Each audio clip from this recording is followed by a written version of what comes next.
ବର୍ଷର ଶେଷ ଦିନ ସୋମବାର।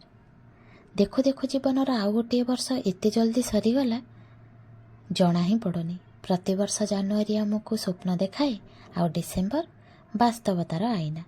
ତେଣୁ ଏ ବର୍ଷ ସ୍ୱପ୍ନ ଦେଖିବା ପୂର୍ବରୁ ପୂର୍ବ ବର୍ଷର ଆଇନା ନିଶ୍ଚିନ୍ତ ମୁଁ ମନେ ପକାଇବି।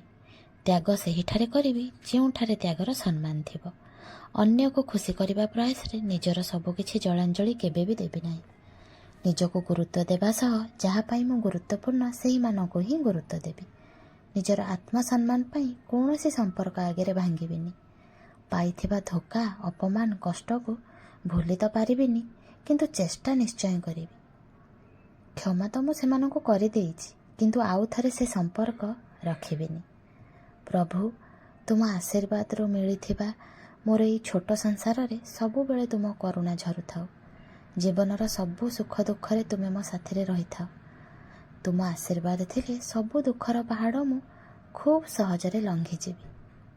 ଆଉ ତୁମକୁ ବା ଆଉ କ'ଣ କହିବି? ଏମିତି ମୋ ନିଶ୍ୱାସ ଥିବା ଯାଏ ତମ ଛାତିରେ ମୁଣ୍ଡ ରଖି ମୋର ସବୁ ମନ କଥା ତୁମକୁ କହୁଥିବି।